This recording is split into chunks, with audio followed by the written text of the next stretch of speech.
잔잔한 은혜를 기뻐하라. 잔잔한 은혜를 기뻐하라 라는 제목으로 하나님의 말씀을 증거하겠습니다. 이사야 시대에 아수르의 침공 전에 한 서판을 가지고 이름을 써라 라고 하면서 마헬살랄 하스바스라는 말이 나오는데요. 이 말은 노략이 급하다. 급히 노략이 있을 것이다. 그 여기있습니다. 하나님께서 이스라엘 백성들을 지금 심판하시는 것인데 그 이유가 뭘까? 그 이유에 대해서 말씀하시되 8장 5절을 보니까요. 여호와께서 다시 내게 말씀하여 이르시되 이 백성이 천천히 흐르는 실로아 물을 버리고 르신과 르말리아의 아들을 기뻐하느니라. 그러니까 천천히 흐르는 실로아 물이라고 하는 것은 하나님의 그 율법과 계명을 따르는 하나님의 법을 말하고, 르신과 르말리아의 아들들을 기뻐했다라고 하는 것은 이방 우상을 따랐다 그 이야기입니다. 그러니까 하나님께서 옛적부터 그들에게 주셨던 그 은혜의 길들을 귀하게 여기지 않았다는 겁니다. 시시하다. 이건 뭐 아무것도 아닌 것 같다. 고개를 돌려보니까 이방의 신상들은 눈에 보이기도 하고 크고 뭔가 가시적이고 그러다 보니까 거기에 마음이 빼앗겼다 그러면 하나님의 언약 백성이었음에도 불구하고 눈에 보이는 우상을 따라가다가 하나님께서 그들에게 급하게 노략을 당하게 하셨다 그 얘기입니다. 오늘날 우리 크리스천들이 특별히 보수적이다라는 그런 신앙의 세책 속에서 신앙생활 하신 분들에게 있어서는 이거 우리가 제대로 신앙생활 하고 있는 거 맞나? 이런 생각들을 할 수 있다는 겁니다.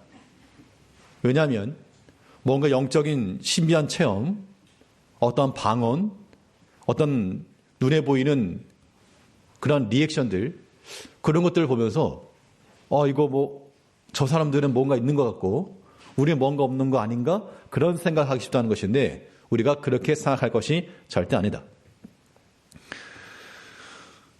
최근 들어 이 교계에 두 가지 뜨거운 핫 이슈가 있었습니다.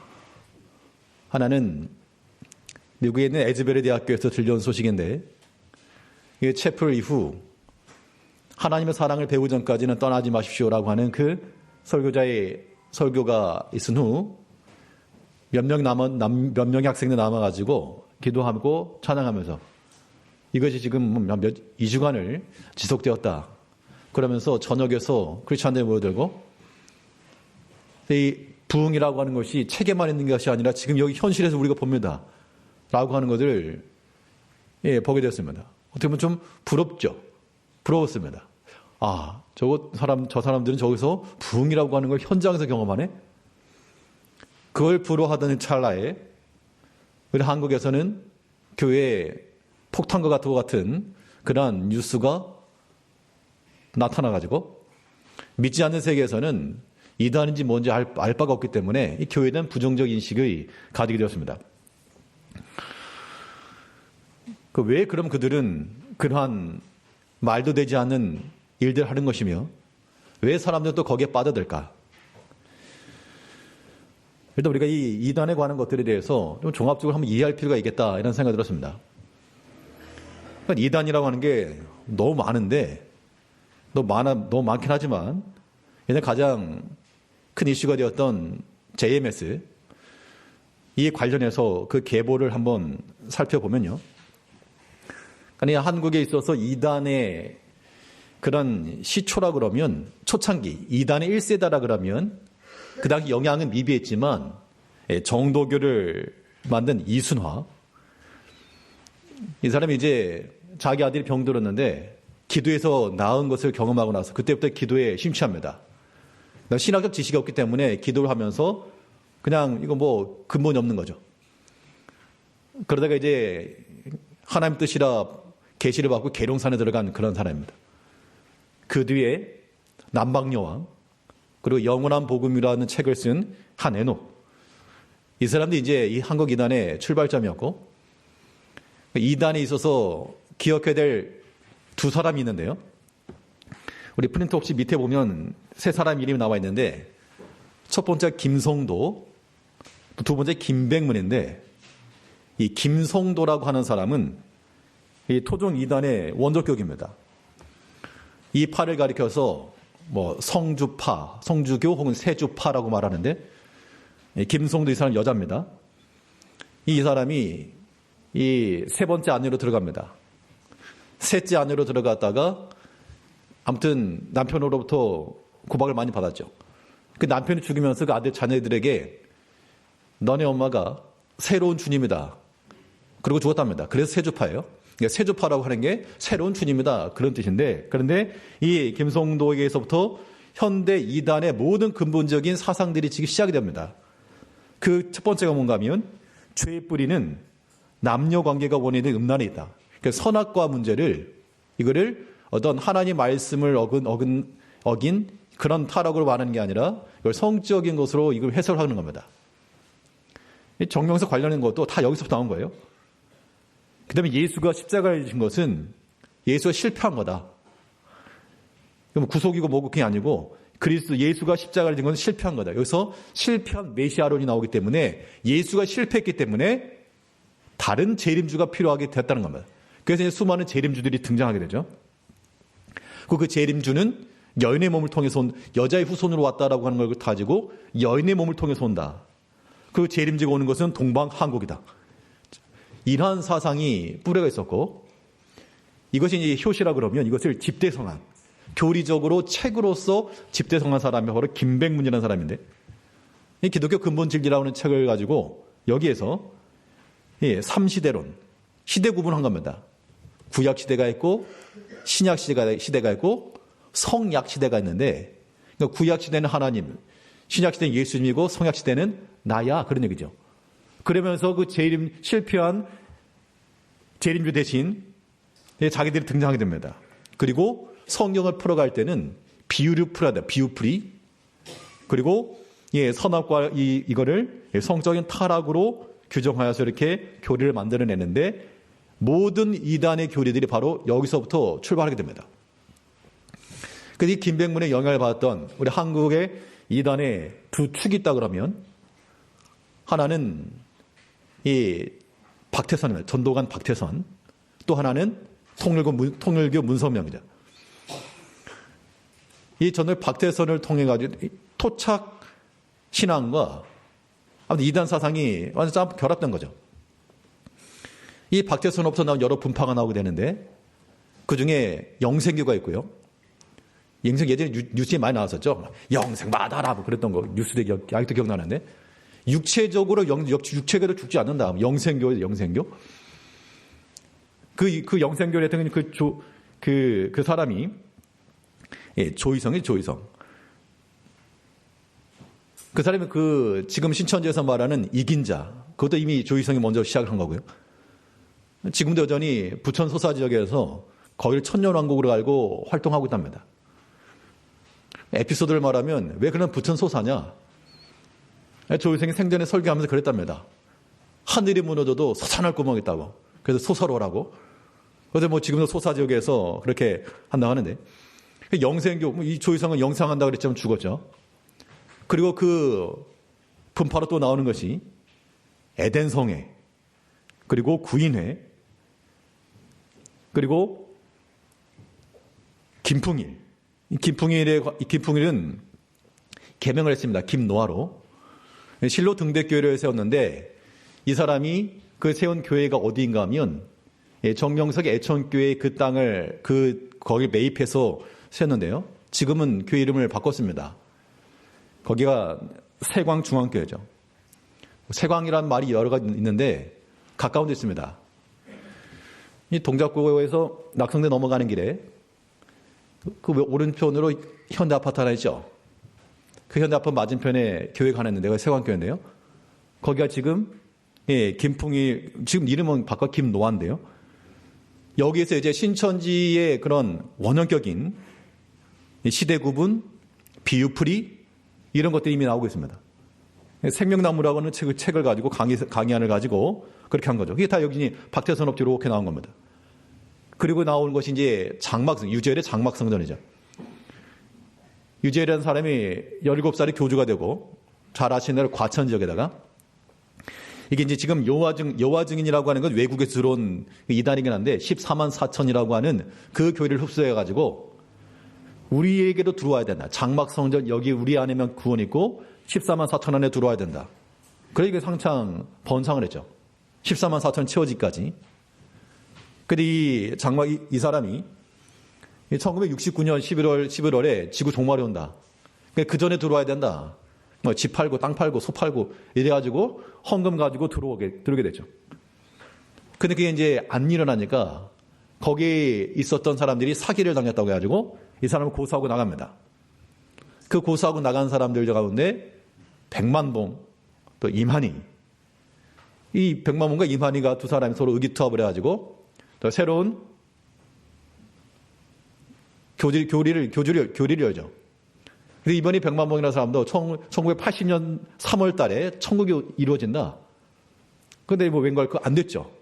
이만희가 또 나가가지고, 에이, 내가 새로 차리자. 해가지고, 예, 신천지 장막성전을 세운 겁니다.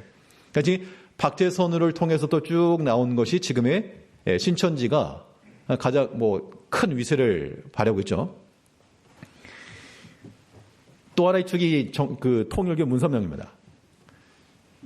이 문선명을 통해서 나온 게 정명석인데, 내가 통일교 뿌리거든요. 근데 왜 그러면 정명석 같은 경우는 그러한 성적인 그러한 타락된 행위들을 보이는가? 그 교리가 그래요, 교리가. 어떤 교리가 있는가 하면, 그 맨 밑에 보면 정득은이라는 사람이에요, 정득은. 이 김성도, 김백문이라는 사람은 이 이단 교리의 효시와 이 교리적 바탕을 주는 사람들이고요. 문성면이나 박태성도 다 이 사람들의 영향을 받은 것이고, 이 정득은이라는 사람이 뭘 주장했는가 하면 피가름이라는 교리를 주장합니다. 피가름이라고 하는 게 뭐냐 하면 이 하와가 사탄과의 부적절한 관계를 했다. 다 이거 성적인 걸로 풀어가는 거죠. 그 때문에 피가 더러워졌다. 그때 이 피를 깨끗하게 해야 되는데 나와 잠자를 같이 해야지만 깨끗해진다. 이러한 혼음, 이런 것들이 지금 그런 걸 주장한 겁니다. 정득은 이 사람 여자였는데 자기가 이제 그렇게 해서 이제 이 사람 마지막은 성격으로 죽죠. 근데 문선명도 이 피가름이라고 하는 것을 중요하게 생각했는데, 피가름이 되려면 아버지만 있어야 되지 않고 어머니 있어야 되니까 자기를 하나님 어머니라고 주장하는 사람을 찾다가 이 정득을 만나고 아까 처음에 말했던 김성도 이 세주파 여기와도 연결이 됩니다. 거기서 누구를 만나는가 하면 한 학자 학문을 해서 학자가 아니고 사람 이름이면 한 학자 문성명이 아내죠. 그러니까 이 김성도 이 세주파와 연결돼서 내려왔는데 결국 이 피가름이라고 하는 교리를 통해 가지고 말 그대로 그리스도의 구원이라고 하는 것이 온전한 구원이 되지 못하고 영적인 구원은 됐을지 모르겠는데 육체적으로는 구원되지 않았다. 그래서 육체의 구원이라고 하는 건 피가름을 통해서 이루어진다.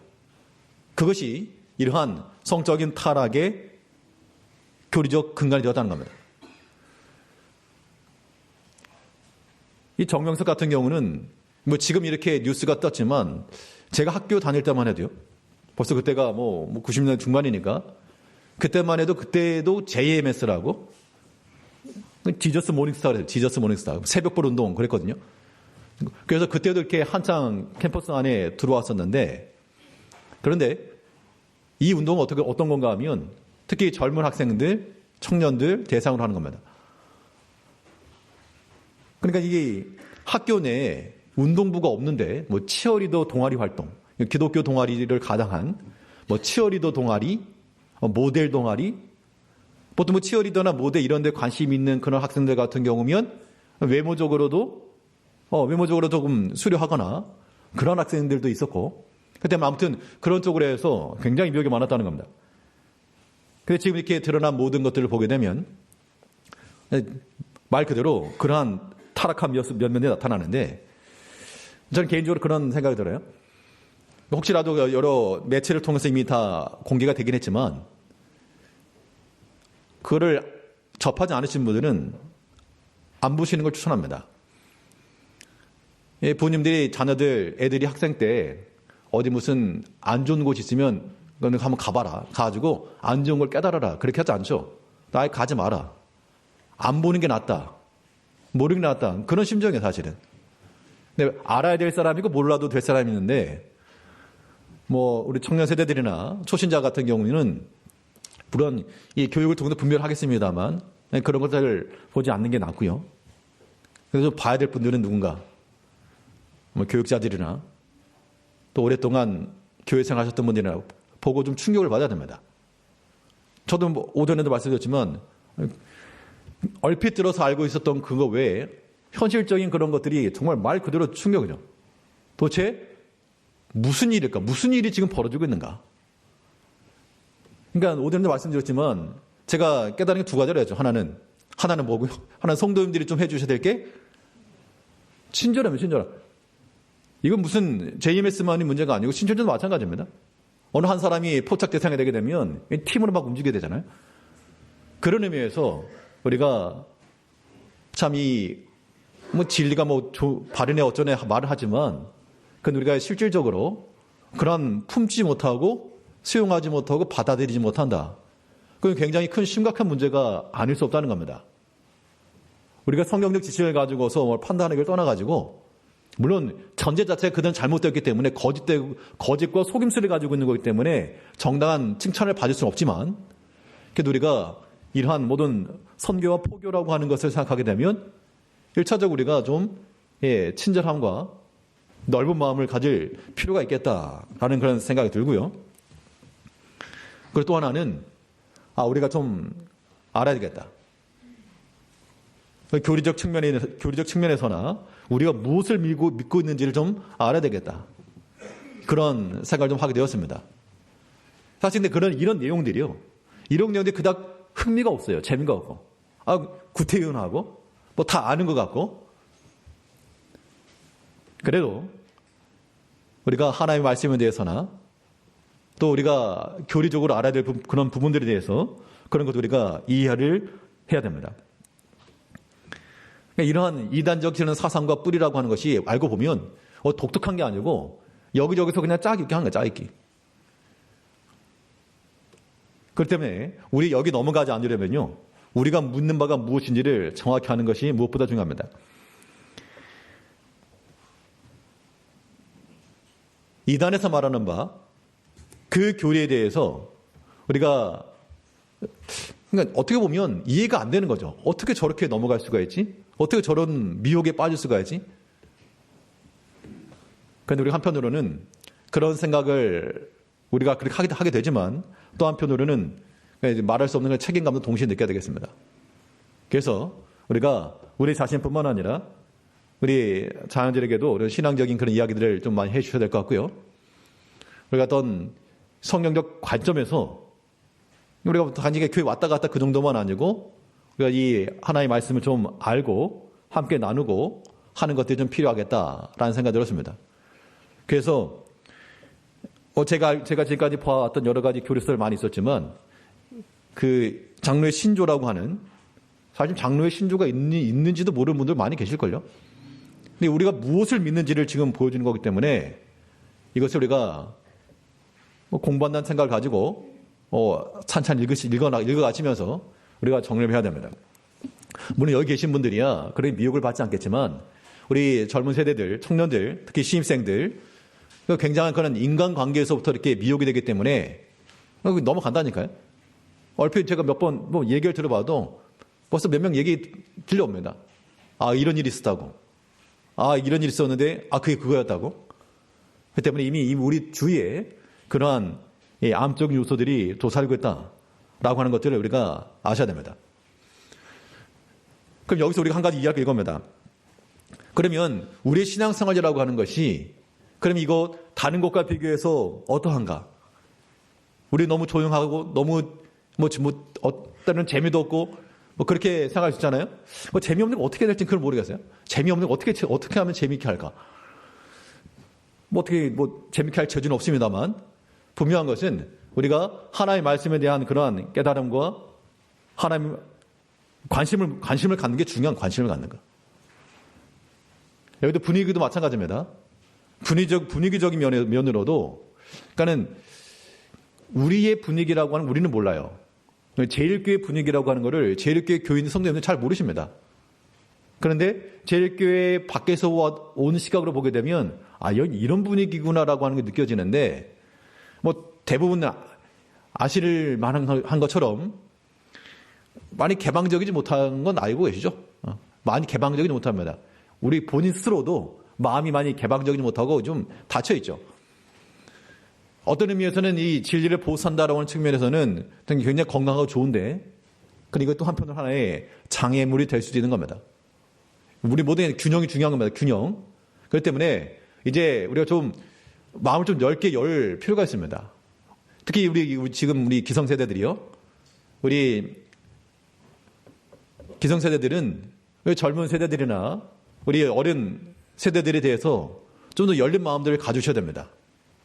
그렇지 않으면 계속 판단이 돼요. 계속 젊은 사람들 판단하게 되고 청년들 판단하게, 그러면 누가 남아있겠습니까? 10년, 20년 지나가지고 여기 계신 나 연세 드신 분들이 계속해서 지키고 계실 그런 확률도 없고, 현실적으로요. 이제 우리가 물론 이상한 걸 받아들인다는 그런 건 아니지만, 교회 내에서 우리 젊은 세대들이, 청년들이 우리 현재 우리 장로님들, 권사님들, 집사님들이 그러셨던 것처럼 이제 교회를 위해서 함께 기도하고 교회를 위해서 수고하고 봉사하고 이런 자리에 들어갈 수 있도록 우리가 기도도 해주고 마음을 열어줘야 됩니다.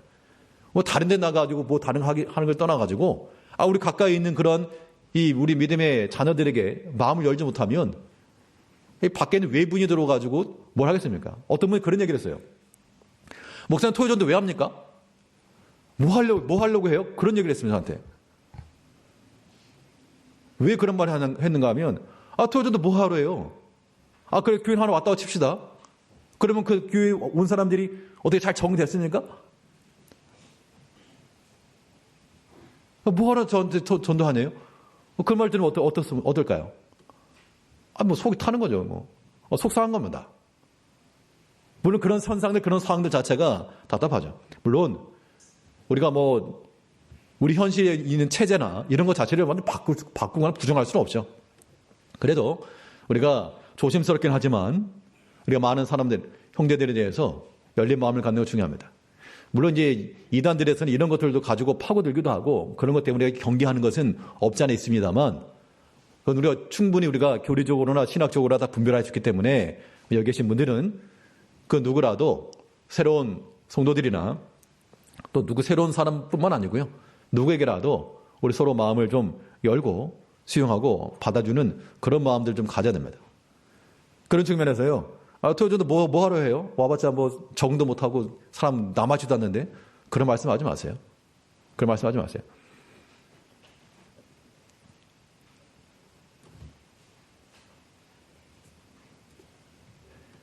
복음을 전하지 못하게 하려고 사도행전에 보게 되면 이 예수의 이름이 더 퍼지지 못하도록 위협하자, 협박하자, 그렇게 해서 고문도 하고 매도 때리고 그랬는데, 그때 사도들이 뭐라 말했습니까?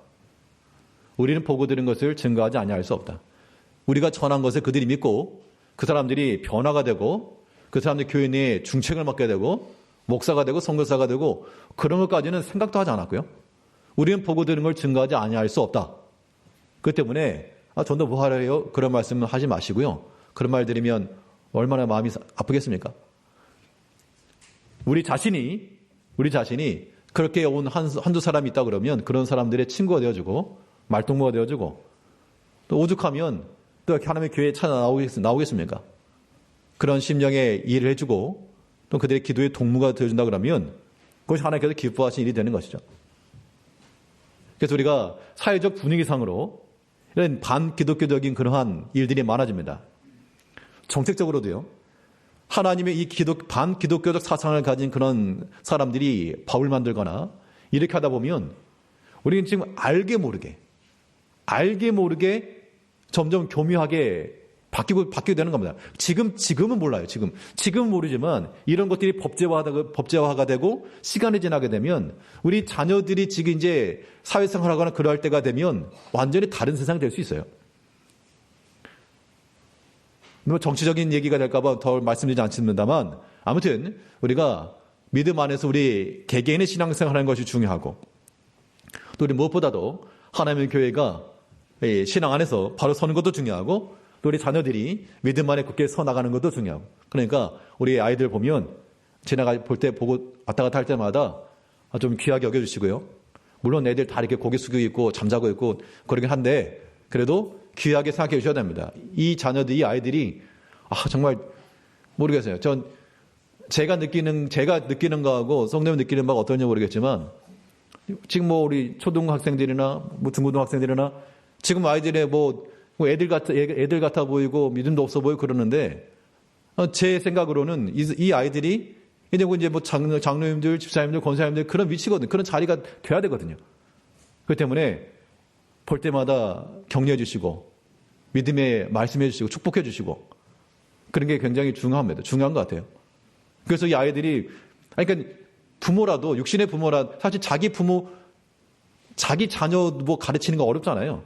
운전도 자기 남편에게 운전 배우다가 싸움 난다고. 그러니까 자기 가족한테 하는 건 어렵지만 다른 자녀에게 축복해 주거나 다른 사람에게 좀 더 친절하게 할 수 있잖아요.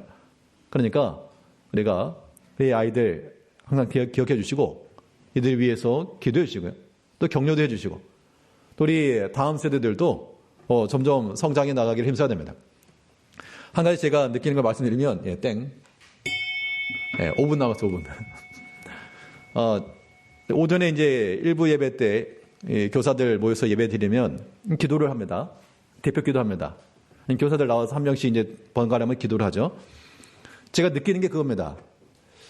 사실 이제 어떤 중고등학교 졸업하고 이제 청년들 뭐 대부분 이제 교사가 되니까 그러니까 불과 몇 년 전만 해도 이제 중고등학생들하고 뭐 애들 뭐 가르치거나 그런 것도 아닌데 기도하는 거 한번 들어보면 그래도 뭔가 좀 성장이 되고 있고 그런 걸 제가 느낍니다.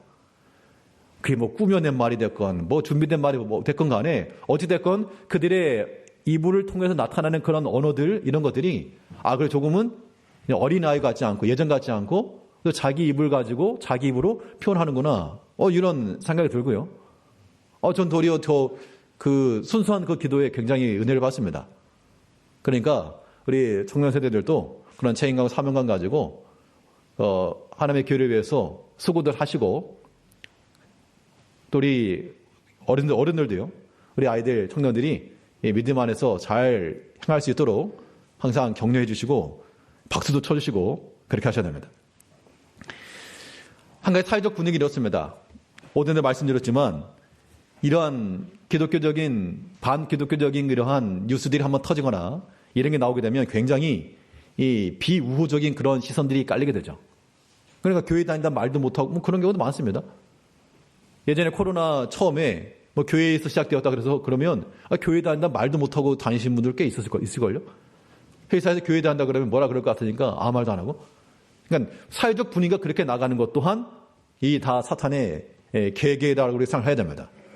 그럴지라도 우리는 보고 들은 것을 말하는 것이고 그럴지라도 우리는 믿음 안에서 하나님의 교회를 세워나가는 겁니다. 중요한 것은 우리의 신앙의 근본을 다시 한번 생각하는 데 있고 그러니까 위에서 많이 기도를 해줘야 되겠습니다. 많이 기도를 해야 되겠어요.